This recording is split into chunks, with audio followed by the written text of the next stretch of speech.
Hello, everyone. Welcome back to the Bucket Think Tank, and today I want to talk about why you should read Dark Knight's Metal. So, Dark Knight's Metal is this really awesome event which is designed to set up the future of DC Comics going forward. A lot of new stories are going to come out from this, and that's a bit in line with statements you hear from comic books when they do their events, like this will change the DC/Marvel universe forever. Luke Skywalker will never be the same, and a lot of comic books will tell you that about their big events, this whole thing coming in, and for the most part, they try to mean it. And usually, the problem is the event itself doesn't quite feel like it should have that impact. It's not everything is going to be like Civil War, where that event did have lasting changes in the Marvel universe. Dark Knight's Metal feels like it's going to be a story that has that Civil War impact because we've seen the future, we've seen the upcoming. We know that events like Justice League No Justice is coming, Justice League Dark is being reformed, and a bunch of other things are coming from it.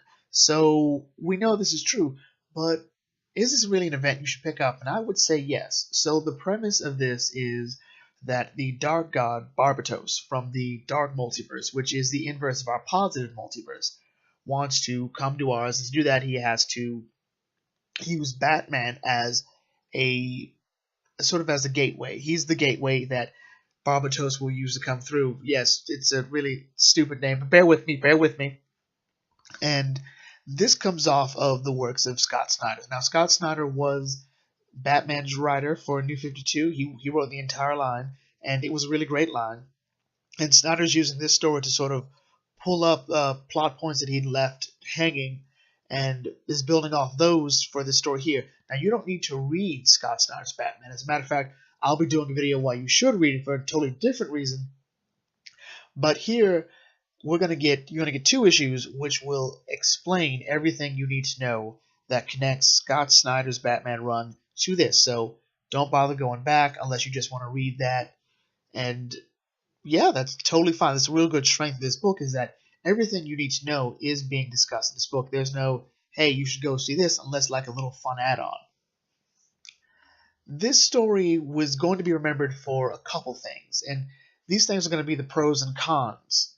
Well, every book is remembered for its pros and cons, so that was a bit of a stupid line, but bear with me here. There's a lot of epicness to this, so we're going to go real quick on to exactly who our major players are. You should really know this before going in. So by default, Batman, the Justice League, the God Barbatos, and the Dark Knights. These are the only real major players that you're going to know, as well as Hawkman and Hawkgirl, who we haven't seen for a good while. Last time we saw Hawkman was in New 52's Justice League America, I think. No. Justice League United. And I'll be talking about that in at a later video, but that doesn't really matter. This entire mystery was not really started by Batman, but started by Hawkman. Because in this universe, there is a specific metal that just shows up everywhere. It's in Dr. Fate's helmet, it's in Wonder Woman's gauntlets, it's in Aquaman's trident, it's in the Green Lantern ring. It's all over, and it gives out a certain frequency, and Batman's been investigating it.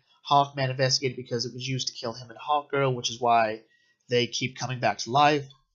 So we're studying this metal, and this all becomes part of a bigger ploy. Now, this sounds fun, but the real meat of the story is its biggest pro, which is the Dark Knights. So the Dark Knights are from the Dark Multiverse. The Dark Multiverse is made of your fears, your darkest moments, and all sorts of fun things. One could almost view it as a more amped up version of Earth 3, or actually, a more amped version of Earth 3 works, or like the Justice Lords, but totally different.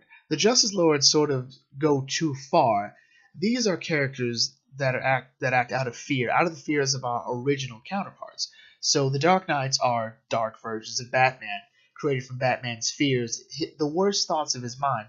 And in this case, they're thoughts of what would happen if he totally went off the edge and took the powers of a member of the Justice League, or had the powers of a member of the Justice League. So the Dawnbreaker is Bruce Wayne with the Green Lantern ring. One night, his parents were shot, and he got a Green Lantern ring, and he was so messed up that he polluted the emotional spectrum.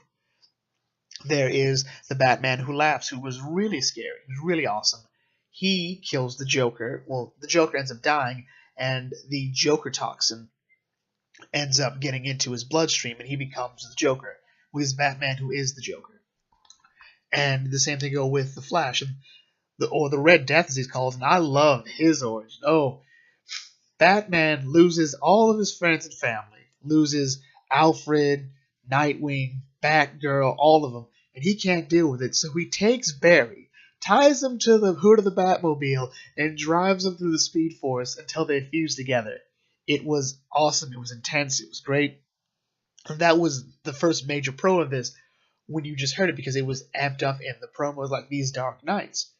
Next would be the returning of old characters. So old characters and themes that we hadn't seen for a while are starting to come back here. Martian Manhunter's returning, Starro, Mr. Terrific, Plastic Man, the Cosmic Tuning Fork from Infinite Crisis. They've all come back, and it's really, really interesting just to see that they're back. And it's also nice to see them back because we hadn't seen them since ever, really. We saw Mr. Terrific in Earth 2, but we don't quite know how Earth 2 works in our new Rebirth canon. And I don't think we'd ever thought we'd see the Cosmic Tuning Fork again. And no one knew what anyone was doing with Martian Manhunter, so it's nice to see him back. We also see things like Detective Chimp is back, and he's doing stuff with the Dark Knight Returns Batman at some point. And that also is something really cool about this, the scale. This story is so big, but it never feels so big that you get quite lost. And that is just, it's not easy to do, I think, especially with how big this event is. A lot of people argue that it doesn't need to be that many issues, and I can kind of agree. The problem is a lot of it's put under the main line, and that could be a bit of a detractor for people coming into this. But this story is relatively straightforward, and each one of our characters is doing something special. Even though Batman is the focal point early on, it sort of breaks off into other characters doing other things, all towards the goal of stopping this horrible nightmare that is Dark Knight's Metal. On the con side, again, this feels like it could have been shorter, could have ended a bit earlier, and I think that's a bit debatable. I have to read it a couple more times to really get to that conclusion, but I do know that some things felt a bit long. Like Batman Lost and Hawkman Found, I felt didn't have to be as long or as drawn as they were. They're each single issue stories, and I think we could have easily wrapped them off into slightly less, into less of one whole issue. We could have probably split them into another issue each. But that's up to the reader at that point. Another issue is the Dark Knights. As much as I've built them up, they sort of fall off after they get introduced. They each have their solo issue. They each get a solo issue to explain how they came to be, their origin story. But other than their first initial introduction and then their clash with their specific lead member, for example, the Merciless will fight a Wonder Woman because the Merciless is a Bruce Wayne with the helmet of Ares. So they're going to fight. And Cyborg will fight the Murder Machine, who is Batman, who's upgraded Cyborg's tech and whatnot. And Hal Jordan will fight the Dawnbreaker and so on and so forth. The problem is, there's not much to it at that point. Our characters, our Justice League does not really interact with this particular Dark Knight. Even Batman only really interacts with the Batman Who Laughs, which brought its own really fun story. I'm not going too deep into this because there's some moments here that are just epic. And I think the really great moment about this, whether you love it or hate it, it's sort of like a middle ground, but I think it should be good, is that this is again leading into something more. This is leading into Justice League No Justice, which will lead into the Hall of Justice being rebuilt, and things like the Dark Stars are returning, God Flash is returning, or Godspeed is returning. A whole bunch of other stuff is being set up for you to just enjoy. It's just going to be really fun, really great. If you want something to feel sort of like a nice, really intense action movie to watch, or read in this case, I'd say pick up Dark Knight's Metal. If you want something that feels less grand, like if you're just going to read on the casual, I would say this isn't for you. Maybe if you want something a bit more fun, Superman Reborn, Batman's Night of the Monster Men, Justice League versus Suicide Squad, those are all, I think, much better for someone who doesn't want something too big or too iconic. But that's just my opinion. If you read Dark Knight's Metal, I'd love to hear your thoughts on it. And I will catch you all later. Feel free to like, comment, share, and subscribe. This is the Bucket Think Tank signing out. May your fandom serve you well.